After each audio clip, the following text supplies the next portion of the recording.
What if the flood didn't carry the mothers of the Nephilim away? Just think of the tales that might emerge from their adventures. What if the darkness overshadowed their fates, something far more sinister and mysterious than human imaginations have ever ventured to imagine? Sacred stories from ancient times tell us of the Watchers, angels sent to watch over humanity, who fell in love with mortal women.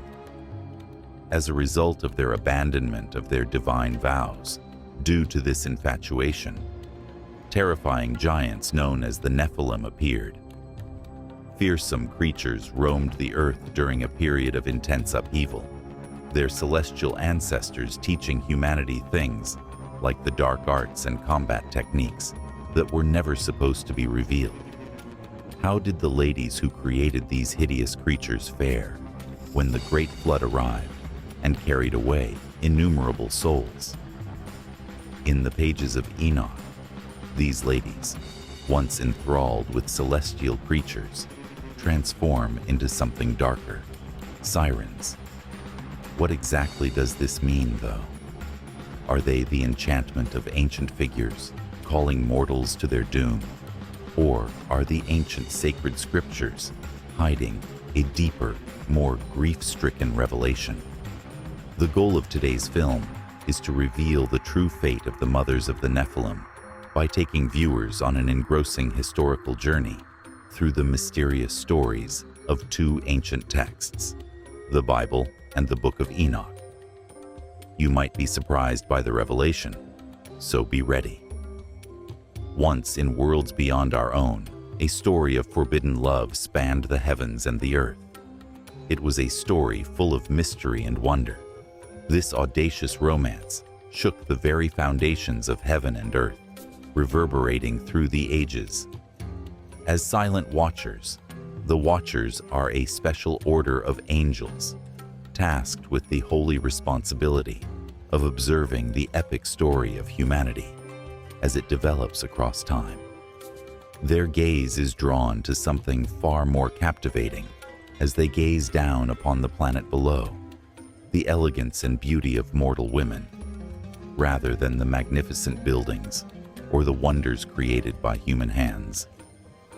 The terrestrial world of humans is a place of warmth, passion, and attraction, in contrast to the calm and distant world above.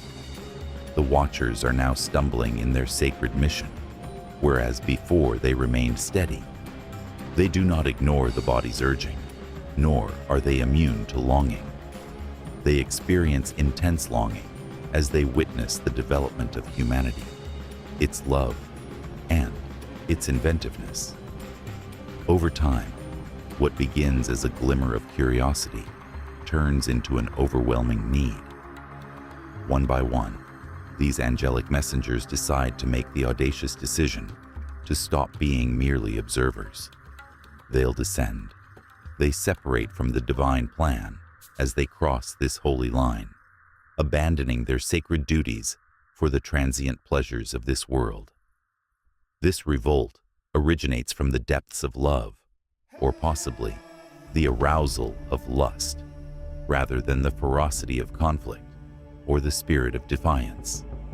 In their altered shape, they select wives from among humanity's daughters, living a life never meant for their species. This is not just any marriage, though. It is a holy fusion of the eternal and the transient, the celestial and the earthly. The world has yet to witness the wonder of the Nephilim, a creature unlike any other that arises from this illegal mating. These descendants are not like other people. They are titans that tower over humanity, their appetite for destruction unending. Here we see the Nephilim, powerful and fearsome, with unbounded strength and rage. Their tremendous power tilts the universe's scales, luring everyone toward chaos. They eat up everything in their path, leaving destruction in their wake. But they are afraid of more than just physical strength. Long ago, the Watchers, who are now the keepers of these terrifying animals, gave humans knowledge that was never meant for mortal brains. Knowledge of the cosmos' immensity, combat prowess, and the mysterious arts of magic. The kingdom was once merely a lowly dwelling place for men, but it has since changed into a place cloaked in secret knowledge, dishonesty, and sin. In the middle of creation, the earth groans under its people, and the heavens look down in horror at the world on the brink of destruction. What used to be a place of beauty has become a place of terror. In a time of vulnerability, the Watchers have thrust humanity into a period of conflict and upheaval. However, divine justice will not wait indefinitely. The sky's wrath will soon cleanse the country as a result of their actions. But in the middle of all this chaos, a deep mystery remains. What will happen to the mortal women who created these enormous creatures? Their often ignored fate adds a spectral element to this epic and tragic story, which develops into an even more profound enigma. The birth of the Nephilim was not merely a fleeting event in history, but rather a catastrophic disaster that impacted the entire planet. See the giants. Those terrifying creatures created by the union of fallen angels and mortal women, whose presence was distinguished not only by their enormous size, but also by a power that filled many people with fear. They left a trail of chaos, conflict, and destruction in their wake. These creatures, tainted by corruption and lacking dignity, were motivated by an insatiable appetite for blood, in sharp contrast to the heroic and honorable stories that some people might conjure. They did more than just live alongside humans. They were supreme, devouring everything in their path and driving them to the verge of extinction. More than giants among mortals, the Nephilim were a symbol of divine earthly union. Their appetite was unquenchable, consuming entire societies along with their food. They fought ferocious conflicts both against and among themselves, leaving destruction in their wake. As it turned out, the Fathers, those fallen angels, did not save humanity. Rather, they made their situation worse by revealing secrets that were never meant for mortals to understand. They transformed common men into ferocious fighters and merciless murderers by teaching them the art of combat and revealing the techniques for creating armor and weapons. They gave people the ability to manipulate forces they couldn't comprehend by revealing the mysteries of magic and enchantment. They subtly urged humanity to strive after abilities that were never intended for them by discussing the secrets of the heavens, the craft of astrology, and the attraction of divination. Humanity descended farther into corruption as a result of this acquired insight. Instead of accepting these advantages for growth, they opted to descend farther into immorality and use their power for dominance and violence. The earth became a stage of chaos during a period of intense upheaval, where the powerful exploited the weak and the Nephilim loomed as powerful overlords, looming over everyone. At that time, civilization was on the brink of collapse due to the Nephilim's ferocious power and the unrelenting spread of moral degradation throughout the human race. As the situation worsened, it appeared that even the heavens could no longer stand by.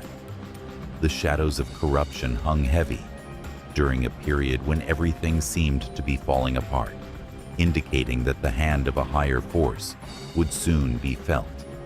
The flood, a powerful downpour, was the heavenly manner of purging the world of the immorality that had contaminated it.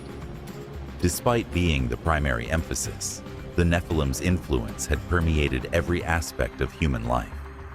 The Watchers, the celestial guards, had disobeyed the divine will and broken the holy ordinances during a period of intense unrest, and now they too would be held accountable for their acts. However, what about women? What about the moms on Earth who carried these terrifying beings inside their bodies?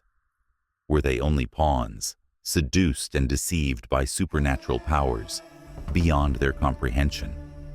Had they also united in the shadows, willingly surrendering to the Watchers and taking part in this significant downfall? Many people were worried about what would happen to them, even though a massive flood threatened to wipe out almost all of creation as the waters rose. Some believed that they perished along with the rest of humanity, but others maintained that their story went on after that terrible event. One finds a destiny that plays out in ways more strange and ominous than the imagination could ever imagine within the pages of the Book of Enoch. The mystery of the mothers of Nephilim, a lost history, the fate of their mothers, the mortal women who became entangled with the fallen angels, is one of the most fascinating and sometimes overlooked aspects of the Nephilim story. The women involved in this magnificent story are frequently reduced to minor details in different interpretations, even though the Watchers garner much of the attention due to their rebellion and the terrifying offspring they produced. Were they misled, seduced, or forced against their will? Did they intentionally violate the divine order by willingly joining a forbidden union? And above all, what happened to them after the great flood that was supposed to rid the planet of their evil descendants? On the surface, it would appear that these women perished with the rest of humanity when the floodwaters rushed forth. The classic story of Genesis makes clear that the Almighty sent the flood to purge the earth of all immorality. Since their mothers were human, they would have drowned in that massive flood with everyone else if the Nephilim were involved in this divine judgment. From this angle, their fate seems commonplace, a minor detail interwoven with a larger story. However, a startling turn of events in the Book of Enoch alters the entire story. Chapter 19 reveals that these ladies underwent a remarkable transformation into sirens, not just a simple death. This surprising and mysterious discovery adds a new layer of mystery to the fabric of our knowledge. Or perhaps these women changed into sirens, indicating that they somehow survived the flood. Did they continue to exist in a world beyond, roaming the planet as creatures of beauty and grief? Perhaps most concerning of all, what could have caused the Almighty to punish them in this way? The idea that these ladies changed into sirens raises a number of questions about their role in the story. Did they really deserve this fate? If they had been duped by the Watchers, influenced by angels whose intentions they cannot comprehend, turning them into sirens seems like a cruel and unjustified punishment. On the other hand, their transformation into creatures associated with attraction and devastation would be viewed as a kind of poetic retribution if they had purposefully seduced the Watchers and led them into sin. This insight challenges us to consider the flood story in enormous detail. One might question why these women were allowed to continue in a different form if the flood was intended to purge the world of the corruption brought about by the Watchers and their descendants. Were they supposed to serve as a permanent reminder of the Watchers' sin? Were they destined to roam the world as spectral beings, forever mourning the loss of their cherished spouses and children? Or were they somehow given a new and terrible mission, continuing the corruption cycle under a different name? A mystery that has enthralled the hearts and minds of countless seekers throughout the ages. The story of the Nephilim mothers once took place, obscured by the haze of old religious writings. Whether they are victims, seductresses, or something else entirely, their fates create a mystery that still fascinates, unnerves, and stimulates the imagination. Yes. Let me present a more intriguing and thorough explanation of point 4. After the flood, The Nephilim mother's fate is one of Enoch's most intriguing and contentious topics. The story of their human mothers is still unknown, despite the fact that the fate of their enormous offspring is well documented. Many of them perished in the massive flood or became prey to celestial predators. A shocking reality is thus disclosed in chapter 19 of the Book of Enoch. These women, who had previously interacted with the fallen angels, did not simply disappear from the history books. Rather, they were changed into sirens, mysterious and seductive creatures that would live on in the hearts of people forever, according to the old stories.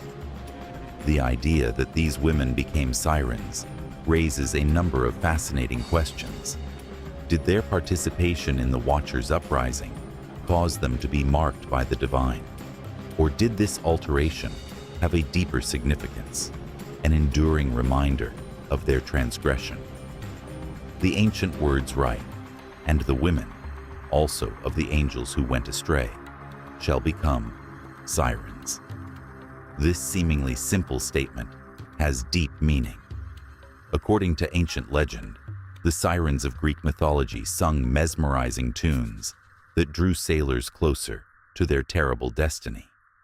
If it is true that the mothers of the Nephilim were changed into such creatures, then they were given a sinister and perverse purpose: to seduce, corrupt, and destroy, just as the Watchers were once seduced into their doom. According to this interpretation, the mothers are not only victims, but also significant contributors to the angels' demise. Instead of being reluctant participants, could it be that they beckoned the Watchers with great anticipation? They went astray, according to the Greek translation, which suggests some accountability. Their transformation into sirens in this story is a powerful example of poetic justice. They are destined to ensnare men forever, just as they once enchanted the celestial creatures who deviated from their course. Nevertheless, the change into a siren is inconsistent with the lessons found in sacred texts. Whereas the stories of Greek mythology often depict gods and mortals in dangerous entanglements, the biblical story maintains a far more rigid moral code. When considering the fate of the mothers of the Nephilim, one might question why, if they were really the angels' victims, they were cursed instead of offered a way to be saved. This is where various insights start to emerge. Some scholars speculate that the sirens reference might be more symbolic than literal. Perhaps it means that these women became emblems of temptation, immortalized in history as the embodiment of human weakness and the defiance of God. It's also possible that the term siren was coined later by Greek scribes who wanted to incorporate the Enochian tradition into their own elaborate mythology. Given this, a more ambitious question needs to be considered. What exactly were the words in the original Aramaic text trying to say? Is it possible that these women experienced a completely different fate, one that has vanished into the obscurity of time and the subtleties of translation? Regardless of one's point of view, the notion that the mothers of the Nephilim somehow survived the flood adds a spooky and eerie element to an already dark story. Their story lingers in the shadows, a mystery that inspires awe, conversation, and reflection in both knowledge seekers and passionate thinkers. The fate of the mothers of the Nephilim takes an intriguing and unexpected turn as we explore the pages of the Book of Enoch. According to the Greek story, these women become mysterious and captivating characters who are known for their ability to seduce and deceive men. This metamorphosis shows that the women faced an eternity as seductive creatures of temptation, regardless of whether they decided to participate or were merely entangled in the web of fallen angels.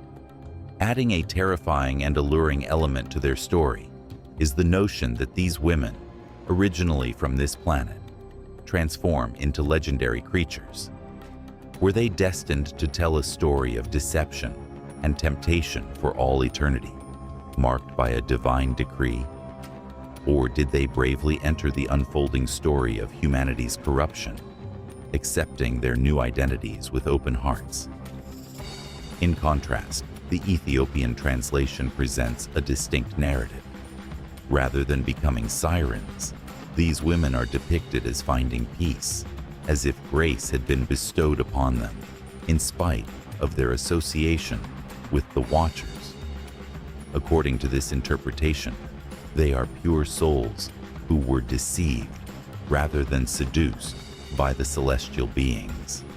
If this version is correct, then their transformation is a path to redemption rather than the result of punishment.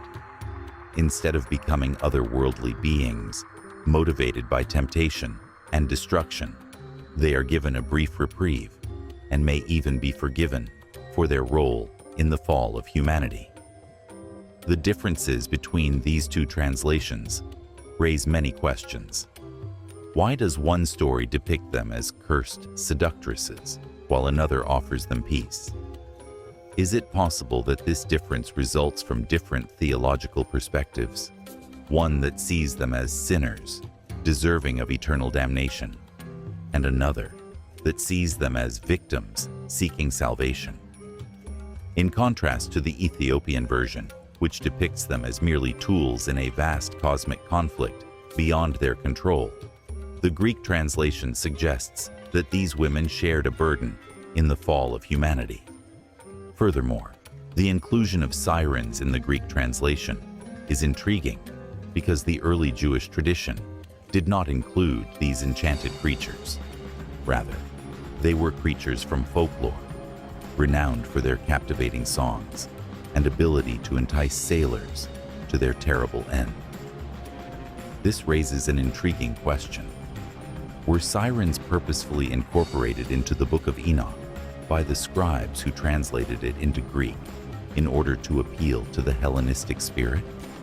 Should this be the case, it suggests that the transformation into a siren may not have been present in the original Aramaic text, but rather a later enhancement intended to connect with Greek listeners. Conversely, should the Ethiopian translation align more closely with the original intent, the destiny of the mothers of the Nephilim unfolds with a deeper tragedy, yet carries an undercurrent of hope. Rather than transforming into sinister beings, they receive a sense of peace, potentially even redemption. But which version holds the true essence? Were they creatures of darkness or heroes of faith? Did they face judgment or were they saved? The tale unfolds, weaving a rich tapestry of wonder around the captivating legend of the Nephilim. The fate of the Nephilim mothers is one of the most intractable mysteries of the Book of Enoch. As the tale unfolds, we delve into the intriguing saga of the fallen angels and their fearsome progeny.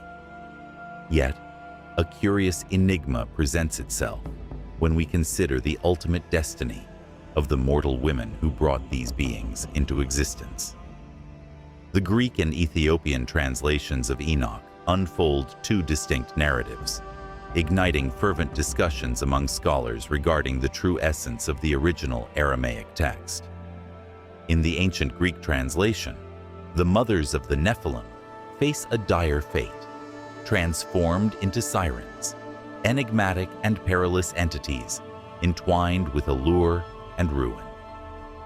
This transformation reveals that these women were not simply victims of the Watchers' desires, but rather active participants in their relationships with the fallen angels.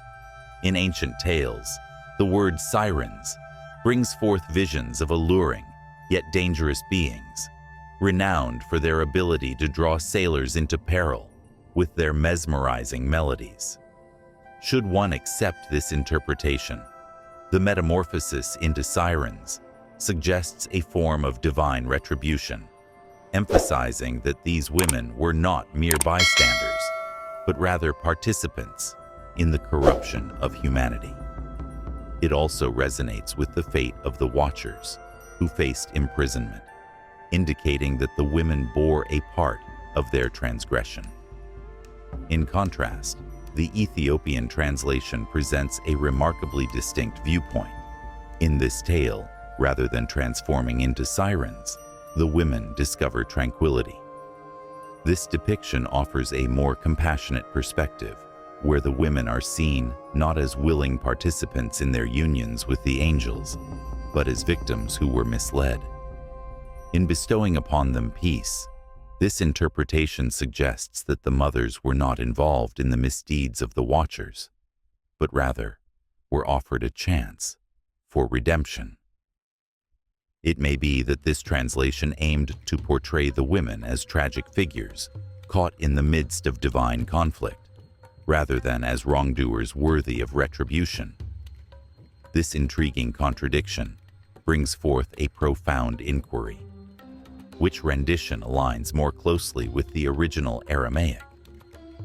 Some learned individuals suggest that the Greek scribes, drawing inspiration from Hellenistic mythology, might have woven the notion of sirens into their tales to highlight the enduring influence of women in guiding men off their intended paths. Some hold the view that the Ethiopian translators, perhaps in their quest for a more virtuous and redemptive narrative, transformed the destiny of the women, portraying them as victims instead of accomplices.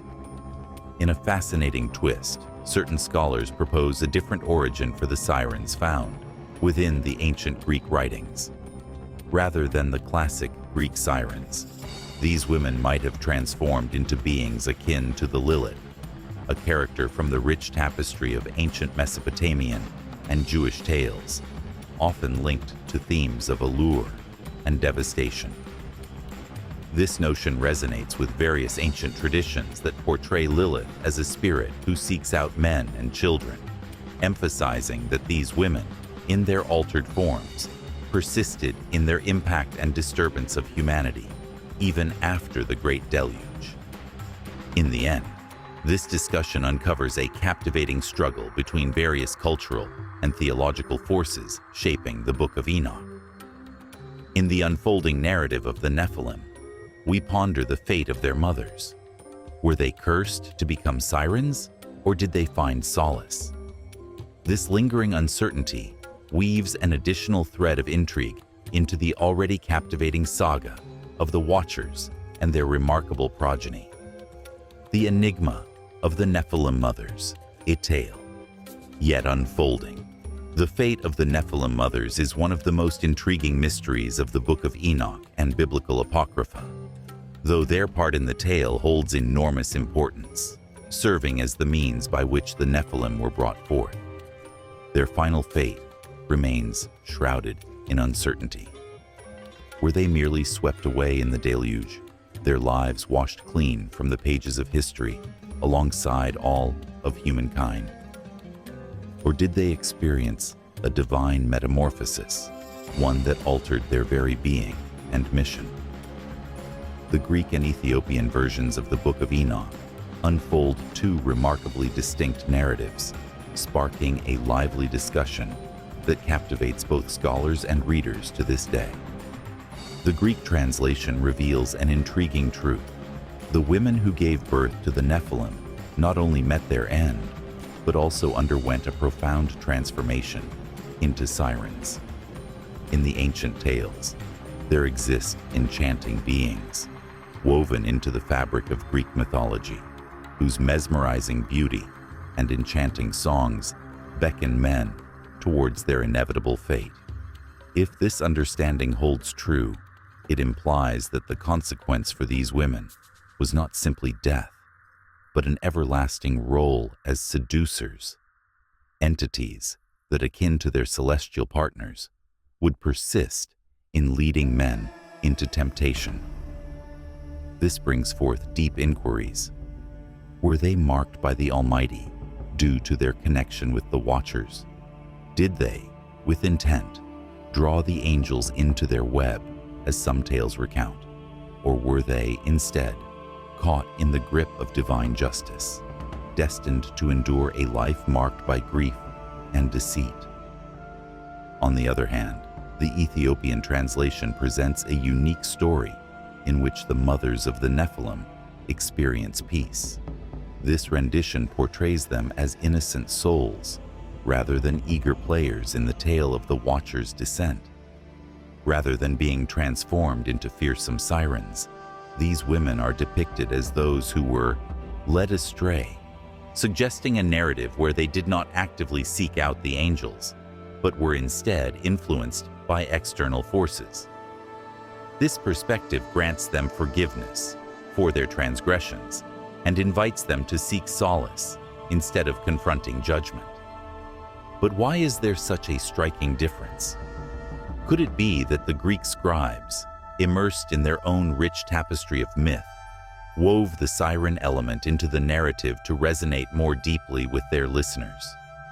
Could it be that the Ethiopian scribes, with a heart attuned to the struggles of these women, aimed to offer them redemption through their narrative? These women's fates are never explicitly mentioned in other writings, complicating matters.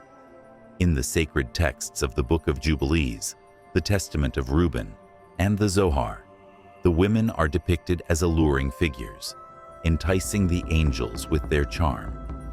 However, these writings do not speak of their metamorphosis into sirens or the serene destinies that awaited them.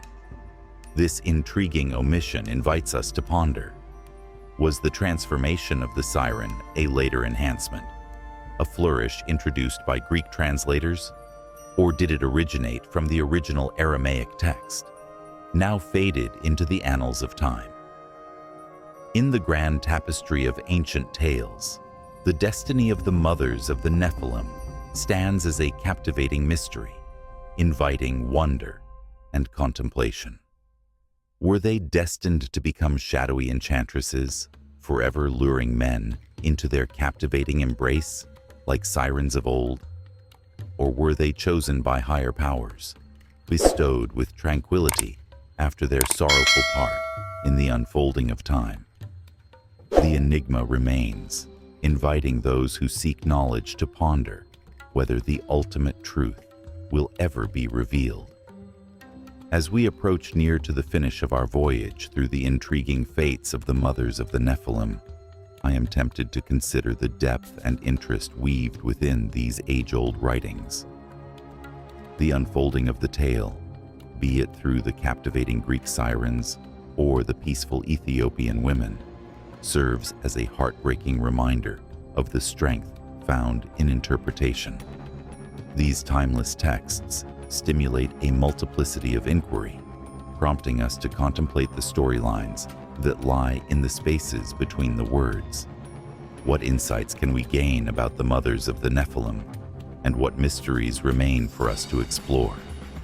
This investigation of the Book of Enoch, in harmony with the conventional biblical narrative, reminds us of the complicated dance between history, myth, and faith, guiding our understanding of the world and the unseen powers that shape our lives. It invites us to explore the intricacies present within ancient works and to accept that there are numerous perspectives from which we can appreciate their importance. These tales, whether they highlight seductive sirens or peaceful women, transcend ordinary folklore. They express our shared search to understand the nuances of the human experience and the divine presence. Today's conversation illustrates that our knowledge of old narratives is ever evolving. It flows, influenced by the opinions of people who share the story. Let us delve into these ancient writings with a sense of wonder, ready to investigate and appreciate the varied meanings they reveal through the millennia. Therefore, I ask you to immerse yourself in these narratives. Embrace the path of exploration, delve into the depths of your understanding, and join in significant debates about the enigmas that continue to surround us. In your journey, you may uncover a revelation that resonates profoundly within your spirit, illuminating realities in a fresh and significant light. The path continues onward. There are always new truths to uncover, and the quest for wisdom is an everlasting endeavor.